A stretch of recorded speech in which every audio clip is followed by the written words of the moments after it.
Adobe ഇലിസ്ട്രേറ്ററിനെ പറ്റി എല്ലാ കാര്യങ്ങളും പഠിപ്പിക്കുന്ന ഒരു വീഡിയോ സീരീസിലെ ഒരു എപ്പിസോഡാണിത്. ഈ സീരീസിൽ വരുന്ന എല്ലാ വീഡിയോസും ഞാൻ ഒരു പ്ലേലിസ്റ്റായിട്ട് ക്രിയേറ്റ് ചെയ്ത് ഇവിടെ ഐ ബട്ടണിൽ കൊടുത്തിട്ടുണ്ട്, അതേപോലെ ഡിസ്ക്രിപ്ഷനിൽ ലിങ്കായിട്ടും കൊടുത്തിട്ടുണ്ട്. അപ്പോൾ ഇന്നത്തെ വീഡിയോയിൽ നമ്മൾ നോക്കുന്നത് ഒരു ക്യാരക്ടർ എങ്ങനെ ഡിസൈൻ ചെയ്തെടുക്കാം.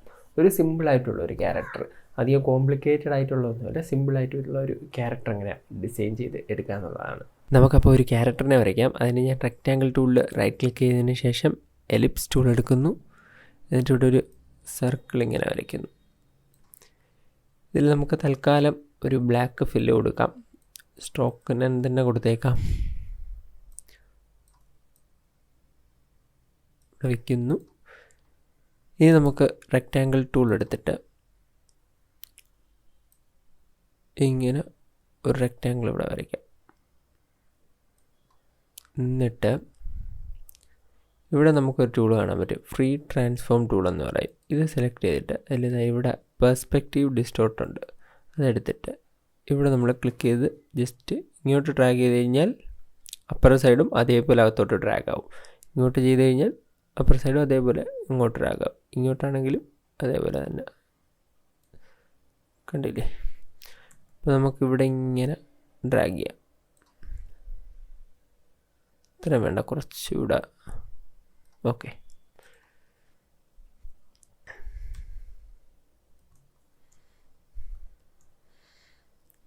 ഇതിൻ്റെ കോർണേഴ്സ് ഒന്ന് നമുക്ക് കർവ് ചെയ്യാം.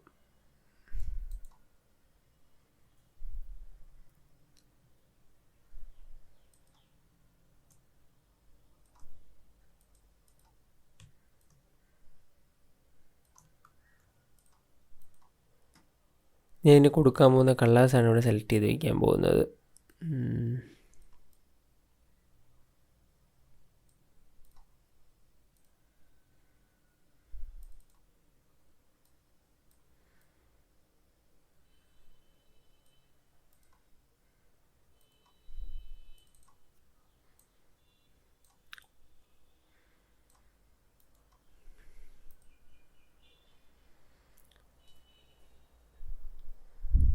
ഞാൻ ഇതിൽ രണ്ടിലും സെലക്ട് ചെയ്തിട്ട് ഐഡ്രോപ്പർ ടൂൾ എടുത്ത് ഈ കളർ കൊടുക്കുന്നു.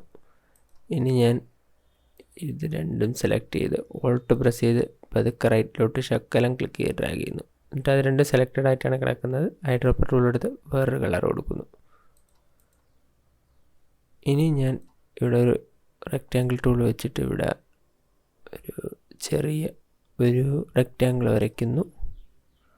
എൻ്റെ കോർണർ കർവ് ചെയ്യുന്നു. ഐഡ്രോപ്പർ ടൂൾ എടുത്ത് ഈ കളർ കൊടുക്കുന്നു. ഇനി ഓൾട്ടും ഷിഫ്റ്റും പ്രസ് ചെയ്ത്, ഷിഫ്റ്റ് പ്രസ് ചെയ്യുന്നത് എന്തിനാണ്? ഇങ്ങനെ മൂവ് ചെയ്ത് പോലെ സ്ട്രെയിറ്റ് ലൈനായിട്ട് വരാനായിട്ട്. ഓൾട്ട് പ്രസ് ചെയ്യുന്നത് ഒരു കോപ്പിയായിട്ട് ക്രിയേറ്റ് ആവാനാണ്. ഓൾട്ടും ഷിഫ്റ്റും പ്രസ് ചെയ്ത് ക്ലിക്ക് ചെയ്ത് ഡ്രാഗ് ചെയ്യുന്നു, താഴോട്ട് വയ്ക്കുന്നു. ഇനി കൺട്രോൾ ഡി അടിക്കുന്നു. ഇതേ സെയിം കാര്യം തന്നെ റിപ്പീറ്റ് ചെയ്യാൻ. ഇനി നമുക്കിതിനൊരു കണ്ണ് വരച്ച് കൊടുക്കാം. അതിനാദ്യം റെക്റ്റാങ്കിൾ ടൂൾ തന്നെ എടുത്തിട്ട് ഇവിടെ ഇങ്ങനെ വരയ്ക്കുന്നു.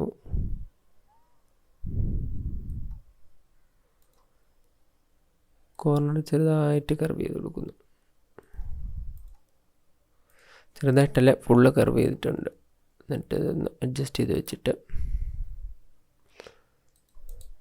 എലിപ്സ് ടൂൾ എടുത്ത് ഒരു സർക്കിൾ ഈ കളർ കൊടുക്കാം. ആരോ കീസ് വെച്ച് നിന്ന് അഡ്ജസ്റ്റ് ചെയ്യുന്നു. ഇതിനെ റൈറ്റിലോട്ട് നീക്കുന്നു. ഇനി ഈ രണ്ട് സർക്കിളും ഈ ഒരു ഇതിൻ്റെ കറക്റ്റ് സെൻറ്ററാണെന്ന് എങ്ങനെ നമ്മൾ അറിയാം? എങ്ങനെ നമ്മളില്ലെങ്കിൽ അങ്ങനെ അലൈൻ ചെയ്യും? അതിനാണ് നമ്മൾ കഴിഞ്ഞ ദിവസം അലൈൻ ചെയ്യുന്നത് എങ്ങനെയാണെന്ന് പഠിച്ചത്. അപ്പോൾ നമുക്ക് ആദ്യം അങ്ങനെ ചെയ്യാനായിട്ട് ഇത് രണ്ടും ഒന്നിച്ചാണ് ഇതിൻ്റെ സെൻറ്ററിലോട്ട് മാറ്റാനുള്ളത്. അപ്പോൾ ഇത് രണ്ടിനെയും നമ്മൾ സെലക്ട് ചെയ്ത് ഗ്രൂപ്പ് ചെയ്യണം. ഇനി ഷിഫ്റ്റ് പ്രസ് ചെയ്ത് ബാക്കിലത്തെ ഇതും കൂടെ സെലക്ട് ചെയ്യുക. ഇനി അതിനെ കീ ഒബ്ജക്റ്റ് ആക്കുക. അത് അതിലോട്ടാണ് നമുക്ക് അലൈൻ ചെയ്യാനുള്ളത്. അപ്പോൾ എന്ത് ചെയ്യണം? അതിലൊന്നുകൂടെ ക്ലിക്ക് ചെയ്യണം. അപ്പോൾ ഒരു നീല ബോക്സ് പോലെ അതിൻ്റെ ചുറ്റും വന്നിട്ടുണ്ട്. ഇനി എന്ത് ചെയ്യണം? Horizontal align center, vertical align center. അപ്പോൾ അതിൻ്റെ കറക്റ്റ് സെൻറ്ററിലോട്ട് മാറിയത്. അലൈൻ ഇവിടെ നിങ്ങൾക്ക് കാണാൻ പറ്റിയില്ലെങ്കിൽ ഇവിടെ വിൻഡോയിൽ വന്നു കഴിഞ്ഞാൽ അലൈൻ എന്ന് പറഞ്ഞ് ഇവിടെ ഓപ്ഷനുണ്ട്. ഇനി നമുക്കിതിനൊരു ആൻറ്റിന തലയിൽ കൊടുക്കാം. അതിന് ആദ്യം ഇവിടെ ഒരു ബോക്സ് നമുക്കിവിടെ ഇങ്ങനെ വരയ്ക്കാം, വേറൊരു ബോക്സ് ഇങ്ങനെ വരയ്ക്കാം, എന്നിട്ടൊരു ചെറിയ സർക്കിൾ ഇതിൻ്റെ മുകളിൽ വരയ്ക്കാം.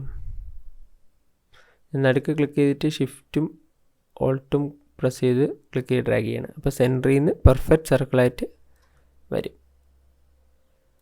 ഇനി ഞാൻ ഇതിൻ്റെ ഈ 2 പോയിൻ്റ് മാത്രം ചെറുതായിട്ടൊന്ന് കർവ് ചെയ്ത് കൊടുക്കാം. ഇനി ഇത് ഇത്രയും കൂടെ സെലക്ട് ചെയ്ത് സെൻറ്റർ കൊടുക്കുമ്പോൾ സെൻറ്ററിലോട്ട് വരും, എല്ലാം കൂടെ ഒരേ ലൈനിൽ വരും. ഇനി നമുക്ക് ഷേപ്പ് ബിൽഡർ ടൂൾ എടുത്ത് ഇതെല്ലാം കൂടെ ഒന്നാക്കാം. ജസ്റ്റ് ക്ലിക്ക് ചെയ്ത് ഇങ്ങനെ ഡ്രാഗ് ചെയ്താൽ മതി. പാത്ത് ഫൈൻഡറിൽ ഇതേ സെയിം ഓപ്ഷൻ ഉണ്ട്, ഞാൻ ഷേപ്പ് ബിൽഡർ പറഞ്ഞു എന്നേ ഉള്ളൂ. ക്ലിക്ക് ചെയ്യുന്നു, ഇവിടെ കൊണ്ടുവയ്ക്കുന്നു. ഇതിന് നമ്മളിപ്പോൾ ഇവിടെ ക്ലിക്ക് ചെയ്ത് ഈ സർക്കിളും ക്ലിക്ക് ചെയ്ത് സർക്കിളിൽ ഒന്നുകൂടെ ക്ലിക്ക് ചെയ്തിട്ട് center align, horizontal center align കൊടുത്താൽ കറക്റ്റ് സെൻറ്ററിലോട്ട് വരും. പക്ഷേ ഇത് നമ്മളിവിടെ ബാക്കിൽ വേറൊരു സർക്കിളും കൂടെ വരച്ചിട്ടുണ്ട്. അപ്പോൾ ഇത് ഇത്തിരി റൈറ്റിലോട്ടായിരിക്കും നിൽക്കുന്നത്. നമ്മൾ അങ്ങനെ സെൻറ്റർ അലൈൻ കൊടുത്താൽ, അല്ലെങ്കിൽ ഇതും സൂം ചെയ്യാം, ഇതും സെലക്ട് ചെയ്ത് രണ്ടും കൂടെ ഗ്രൂപ്പ് ചെയ്യണം. എന്നിട്ട് ഷിഫ്റ്റ് പ്രസ് ചെയ്ത് ഇതും കൂടെ സെലക്ട് ചെയ്തിട്ട് പിന്നെ ഇവിടെ ഒന്ന് ക്ലിക്ക് ചെയ്യുക, സെൻറ്റർ കൊടുക്കുക. അപ്പോൾ കറക്റ്റ് സെൻറ്റർ ആവും. ഇപ്പോൾ ഗ്രൂപ്പ് ചെയ്തും നമുക്ക് സെൻറ്റർ അലൈൻ അല്ലെങ്കിൽ മറ്റ് അലൈൻമെൻറ്റുകൾ യൂസ് ചെയ്യാന്നുള്ളത് മനസ്സിലായില്ലേ. ഇത് നമുക്കങ്ങനെ നോക്കാം. ഇവിടെ ഇങ്ങനെ ഗ്രൂപ്പ് ചെയ്യുന്നു, Ctrl+G ആണ് ഗ്രൂപ്പിൻ്റെ ഷോർട്ട് കട്ട്. പിന്നെ ഇത് 3 സെലക്ട് ചെയ്യുന്നു, ഇതും കൂടെ സെലക്ട് ചെയ്യുന്നു. ഷിഫ്റ്റ് പ്രസ് ചെയ്താണ് നമ്മൾ ഒന്നിൽ കൂടുതൽ ഒബ്ജക്റ്റുകൾ സെലക്ട് ചെയ്യുന്നത്. ഇവിടെ ഒന്ന് ക്ലിക്ക് ചെയ്യുന്നു, സെൻറ്റർ കൊടുക്കുന്നു. അത് കൊടുക്കരുത്. അങ്ങനെ കൊടുത്തുകൊണ്ട് എന്താണ് അത് ഒന്നിച്ച് വന്നതെന്ന് പറഞ്ഞു കഴിഞ്ഞാൽ ഇത് ഇത്ര ഗ്രൂപ്പല്ല, ഇത് ഓരോ സിംഗിൾ സാധനങ്ങളാണ്. അപ്പോഴും അതിനെ ഗ്രൂപ്പ് ചെയ്താൽ അങ്ങനെ വരില്ല. Ctrl+G അടിച്ച് ഞാൻ ഗ്രൂപ്പ് ചെയ്യുന്നു. ഇനി ഇത് സെലക്ട് ചെയ്യുന്നു, ഷിഫ്റ്റ് പ്രസ് ചെയ്ത് ഒന്നുകൂടെ ഇതിൽ ക്ലിക്ക് ചെയ്യുന്നു, സെൻറ്റർ കൊടുക്കുന്നു. ഇപ്പോൾ കറക്റ്റായിട്ട് വന്നില്ലേ. ഇനി നമുക്ക് ഇതിനൊരു കൈ വരയ്ക്കാം. അതിന് ഒരു സൂം ഔട്ട് ചെയ്തിട്ട് സർക്കിൾ ഇങ്ങനെ വരച്ചിട്ട്, സർക്കിളല്ല ഒരു എലിപ്സ് ഇങ്ങനെ വരച്ചിട്ട് ഞാൻ ഔട്ട്ലൈൻ മാത്രമാക്കുന്നു തൽക്കാലം. എന്നിട്ട് ഇറൈസർ ടൂളിനെ റൈറ്റ് ക്ലിക്ക് ചെയ്യുമ്പോൾ നമുക്ക് സിസർ ടൂൾ കിട്ടും. അതെടുത്തിട്ട് ഇവിടെ ഞാൻ ക്ലിക്ക് ചെയ്യുന്നു, ഈ പോയിൻ്റ് ക്ലിക്ക് ചെയ്യുന്നിടത്ത് വെച്ച് അത് കട്ടാവും. അതായത് എനിക്ക് എടുത്ത് മാറ്റാൻ പറ്റും, ഡിലീറ്റ്. ഇതിൽ ഞാൻ സ്ട്രോക്ക് കൂട്ടുന്നു എനിക്ക് ആവശ്യത്തിന്. ഒരു 15 കൊടുത്തിട്ട് Ctrl+Shift ലെഫ്റ്റ് സ്ക്വയർ ബ്രാക്കറ്റ്, അപ്പോൾ ഏറ്റവും ബാക്കിൽ പോകും. ഞാനൊന്നും കൂടെ ഒന്ന് അടുപ്പിക്കുന്നു. ഓൾട്ട് പ്രസ് ചെയ്ത് ഒരു സൈഡ് ഞാൻ ക്ലിക്ക് ചെയ്ത് ഇങ്ങനെ ഡ്രാഗ് ചെയ്യുകയാണ്. അങ്ങനെ ഡ്രാഗ് ചെയ്യുന്ന സമയത്ത് അപ്പുറ സൈഡും അതേപോലെ അഡ്ജസ്റ്റ് ആവും. ഇപ്പോൾ ഓക്കെയാണ്. നമുക്ക് ഇതിൻ്റെ ഓൾട്ടും ഷിഫ്റ്റും പ്രസ് ചെയ്ത് ക്ലിക്ക് ചെയ്ത് താഴോട്ട് ഡ്രാഗ് ചെയ്യാം, വയ്ക്കാം. ആരോ കീസ് വെച്ചൊന്ന് അഡ്ജസ്റ്റ് ചെയ്തിട്ടുണ്ട്. ഇനി ഞാൻ ഒരു സർക്കിൾ കൂടെ വരയ്ക്കുന്നു, പെർഫെക്റ്റ് സർക്കിൾ ഒരെണ്ണം വരച്ച്. ഇനി ഞാൻ ഇതിനെ സിസർ ടൂൾ വെച്ച് കട്ട് ചെയ്യുന്നു. നമുക്ക് ഡിലീറ്റ് ചെയ്യേണ്ട പകരം നമുക്ക് റൊട്ടേറ്റ് ചെയ്തിട്ട് ഇവിടെ ഒരെണ്ണം വയ്ക്കാം, ഇവിടെ ഒരെണ്ണം വയ്ക്കാം. രണ്ടും സെലക്ട് ചെയ്തിട്ട് നമ്മൾ ഈ കളറാണ് നമ്മൾ പിക്ക് ചെയ്ത് കൊടുക്കാൻ പോകുന്നത്. പക്ഷേ ഇവിടെ നമുക്ക് ഇതൊരു ഫില്ലും ഇതൊരു സ്ട്രോക്കുമാണ്. അപ്പോൾ ഇവിടെ നമ്മൾ ക്ലിക്ക് ചെയ്തിട്ട് ഇപ്പോൾ നമ്മളെന്താണ് ഒരു ഫില്ലിനെയാണ് സ്ട്രോക്കിലോട്ട് ആക്കാൻ പോകുന്നത്. അപ്പോൾ നമുക്ക് സ്ട്രോക്ക് ആക്കേണ്ടത് ഇപ്പോൾ ഏതിലോട്ടാണ് ആക്കേണ്ടത്, ഇപ്പോൾ സ്ട്രോക്കാണ് നമുക്ക് ആക്കേണ്ടത്. അപ്പോൾ സ്ട്രോക്ക് നമ്മൾ സെലക്ട് ചെയ്ത് ഫ്രണ്ടിലോട്ട് കൊണ്ടുവരിക. ഇങ്ങനെയാണ് കിടക്കുന്നതെങ്കിൽ ഇങ്ങനെ ക്ലിക്ക് ചെയ്ത് ഫ്രണ്ടിലോട്ട് കൊണ്ടുവരിക. എന്നിട്ട് ഐഡ്രോപ്പർ ടൂൾ എടുത്തിട്ട് നമ്മളിപ്പോൾ വെറുതെ ക്ലിക്ക് ചെയ്ത് കഴിഞ്ഞാൽ കണ്ടില്ലേ അത് ഫില്ലായിട്ട് മാറി. ഞാൻ Ctrl+Z കൊടുക്കാം. പകരം എന്ത് ചെയ്യണം, തിരിച്ച് വരാനായിട്ട് ഇത് ഫില്ലും ഇത് സ്ട്രോക്കാണ് ആക്കണ്ടെങ്കിൽ ഷിഫ്റ്റ് പ്രസ് ചെയ്ത് ക്ലിക്ക് ചെയ്യുക.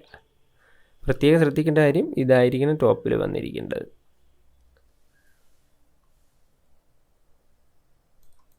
ഇനി നമുക്ക് ഈ കാല് ഇവിടെ റൗണ്ടഡ് ആക്കാം, എഡ്ജ്. അതിന് സ്ട്രോക്കിൽ വന്നിട്ട് ക്യാപ്പ്, റൗണ്ട് ക്യാപ്പ് കൊടുക്കുക.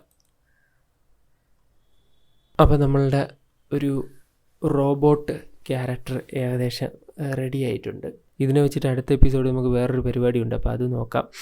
അപ്പോൾ ഇന്നത്തെ വീഡിയോ ഇത്രേ ഉള്ളൂ. അപ്പോൾ ഈ ഒരു ഇമേജ് നിങ്ങൾ ഈ ഒരു റോബോട്ടിൻ്റെ ഈ ഒരു ക്യാരക്ടർ നിങ്ങൾ വരയ്ക്കാൻ നോക്കുക. അതേപോലെ തന്നെ നിങ്ങൾ സ്വന്തമായിട്ടും ഒരു ക്യാരക്ടർ, എന്തെങ്കിലും ഒരു ക്യാരക്ടർ നമുക്ക് വരയ്ക്കാൻ പറ്റുമോ എന്നുള്ളത് നോക്കുക. എന്ത് വെച്ച് വേണമെങ്കിലും നമുക്ക് വരയ്ക്കാൻ പറ്റും. ജസ്റ്റ് ഒന്ന് ട്രൈ ചെയ്ത് നോക്കുക. നമ്മൾ വരച്ച് വരുമ്പോഴായിരിക്കും അതൊരു ചിലപ്പോൾ നല്ലൊരു ഡിസൈനായിട്ട് മാറുന്നത്. അപ്പോൾ എന്തായാലും നിങ്ങളൊന്ന് ട്രൈ ചെയ്ത് നോക്കുക. ഈ കണ്ണും ഇതും അലൈൻമെൻറ്റ് ശരിയായില്ലെങ്കിൽ എനിക്ക് എന്തോ പോലെ തോന്നും. അതുകൊണ്ട് ഇതും കൂടെ ഗ്രൂപ്പ് ചെയ്തിട്ട് ഇവിടെ ക്ലിക്ക് ചെയ്തിട്ട് ഒന്നുകൂടെ ക്ലിക്ക് ചെയ്താൽ ഇപ്പോൾ അലൈൻമെൻറ്റ് കറക്റ്റായി. ഇനി എവിടെയെങ്കിലും അലൈൻമെൻറ്റ് വിട്ടുപോയിട്ടുണ്ടോ? കുഴപ്പമില്ല. അപ്പോൾ ഈ ഒരു വീഡിയോ നിങ്ങൾക്ക് ഇഷ്ടപ്പെട്ടിട്ടുണ്ടാവും, ഉപകാരപ്രദമായിട്ടുണ്ടാവും എന്ന് വിശ്വസിക്കുന്നു. അപ്പോൾ നിങ്ങൾക്ക് ഇഷ്ടപ്പെട്ടിട്ടുണ്ടെങ്കിൽ എന്തായാലും ലൈക്ക് ചെയ്യുക. നിങ്ങൾ ഇതുവരെ ഈ ചാനൽ സബ്സ്ക്രൈബ് ചെയ്തിട്ടില്ലെങ്കിൽ സബ്സ്ക്രൈബ് ചെയ്യുക. അപ്പോൾ പുതിയൊരു വീഡിയോയിൽ കാണുന്നവരേക്കും ബൈ.